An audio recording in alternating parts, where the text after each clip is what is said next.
Kid Gavilan invented the bolo punch. Seconds. Kid Gavilan landed it a little harder than that a lot of times. Well, sometimes when you're not doing what you want to do, you just get the crowd involved by doing funny things. This is sometimes still the circus, you know. Roy, conscious of the fact that there are fans here who may not have seen Kid Gavilan in his prime, just wanted to show him a little glimpse. Well, there's a lot of water falling off of Roy Jones. This ring can become very slippery. So where's the Reggie Johnson right hook that KO'd William Guthrie when Guthrie came at him? Roy Jones has a little height advantage, and he spreads his legs apart. When he's jumping too much, he gets out of the way. And now a fusillade of punches by Jones. Pop, pop, pop.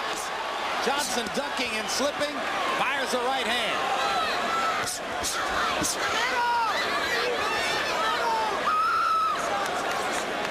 Now he's allowing Johnson to step back on his left foot. There you go. He brings him back into the middle of the ring. This is where he's got the advantage. Reggie touches him on the shoulder with his right hand every now and then just to know where he is. One element of the Jones plan he has completely fulfilled here. Told us that he would try in every round to remind Johnson who the man is. He wanted psychological domination. He's had it ever since round one. And you heard Don Turner between rounds pleading with his fighter to be more aggressive. There you go, a good right hook that by Reggie Jackson. By Reggie Johnson. Johnson, I'm sorry. Reggie got in a good right hook. It wasn't hard, but it made Roy Jones understand you're still in a boxing match. It halted the Jones combination flurry. He touches him here and there. He keeps that right hand too low. Meaning Reggie Johnson. Reggie Johnson, he drops it. If you're going to drop it low, then put it on the side of your chin that your hand is low, that you're carrying the hand low on.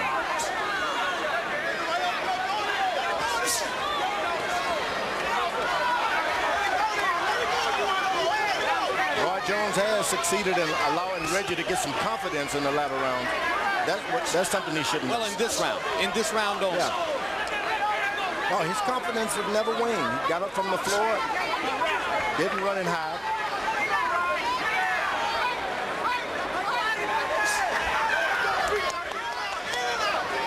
When you're in the light heavyweight, you just can't go on one punch. You gotta finish it up. Come back with that hook. Left-right combination by Jones. Another left by Jones. Another busted right hand across the chops of Johnson. And this despite the fact that the last minute of the round has been Johnson's best minutes in quite some time. The 1960s were among the most volatile and turbulent decades in American history. In the world of sport, no event would so transcend the playing fields as the 1968 Summer Olympics.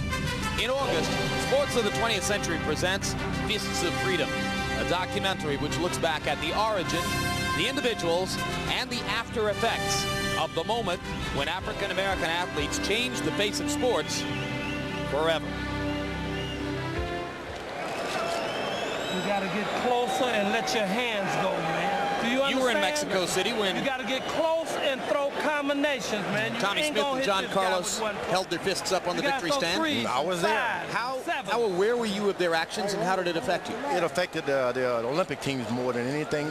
Inside the village, it had a shock effect. No one wanted to lose a teammate. We felt like our teammate had been kicked off the team. It scared us. We were hurt. No matter who you are, we didn't understand the media aspect of it.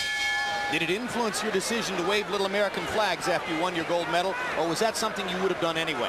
Well, I think even Tommy Smith and John Carlos really were there because of that flag. Don't forget that. They had something else to say. These were patriotic guys. Harold, how'd you have it through 6? Jim, I think this is incredible. 6-0, 60-52, Roy Jones Jr. I mean, I've never seen such an incredible performance of speed and power. He's fighting a good light heavyweight. This is no slouch in there, and he's doing everything. Doubling his left hooks, great right hand leads, pounding away at the body, good defense, good ring generalship, stays away from Johnson's shots. I think it's all Roy Jones, and I think it's a heck of a performance he's putting on against a real good fighter. We showed you CompuBox numbers coming into the fight that showed Reggie Johnson Johnson had landed close to 40% of his punches against his last two opponents. Tonight, 33 out of 205, 16% connect percentage. Just can't get anything going against Jones, and Jones is landing more than half his punches.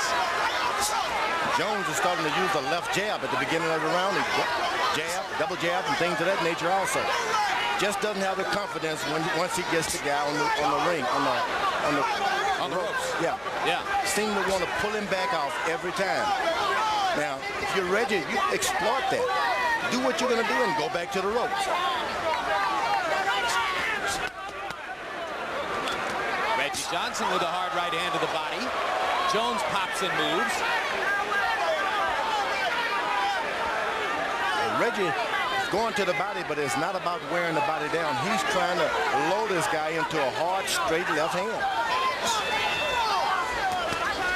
Now, when Roy Jones Jr. gets on the rope, he doesn't have any room to plant and further move his right foot. So then he's vulnerable. Now he gets back into the middle of the ring, where he's been able to land that right-hand lead at will. Yeah, because he's able to spread that leg. The right leg gets further and further back. Reggie's corner told him to get on this guy. They were exactly correct. It takes courage. And after using the right-hand lead almost exclusively for the first 5 rounds, Jones in the last 2 rounds begins, as George Foreman points out, to land the left jab. And that sets up stuff like this. And a good body shot by Roy Jones for the first time. He's going to the body. Sends Johnson into the peekaboo stance, fires combinations. We've seen what he can do to the body. And you notice Johnson on the rope. He's able to exploit Roy Jones Jr. Gets back to the middle of the ring. Nothing there. Got to hit him and slide back into that uncertain territory. Reggie Johnson just trying to land something, throwing soft punches to the chest of Roy Jones.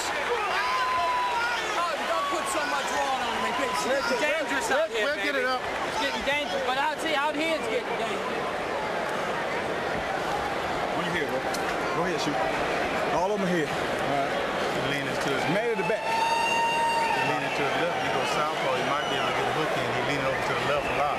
Try to see what you can see. Try to get a right uppercut in too. Or right hand. It's going to nullify his hook. If you turn southpaw, you go be further away from his hook, and then you out with your jab next to him. Get on him when you hit him.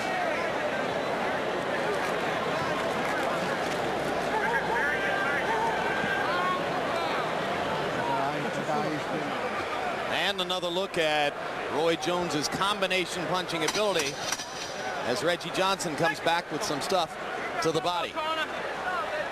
And Jones says, yes, those are my ribs. Now here's my right hand. Reggie Johnson averaging only 33 punches per round and landing fewer than 20% of them. Now tries to start off round 8 with a rally. You notice whenever he's up close throwing shots, nothing happened to him. You got to keep on him, stay right on him. It's a safety zone there.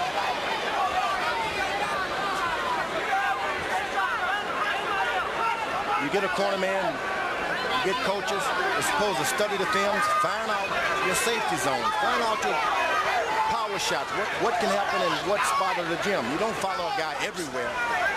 Reggie Johnson has been on the canvas twice, knocked down in the first, knocked down in the third, both times by straight right hands. He was also cut over the right eye in the first round, maybe by Jones's straight right hand, maybe by an unintentional headbutt. Hard to tell. There it goes again. That's the safety zone. You want to keep that up. If you're Reggie, stay right there. Don't get back, only to rest. In the late rounds of his battle with Lou Duval at Madison Square Garden last That hook summer, to the body hurt Reggie. yeah, that was a hard left-hand body shot. Right there by Roy Jones. Yep. I was about Reggie to is say, trying to recuperate. He's moving around because of it. and Jones fires his straight right upstairs, trying to take advantage. Now popping the jab. Roy was able to allow him to recuperate, so now he's going to go right back to getting him into the ropes. There used to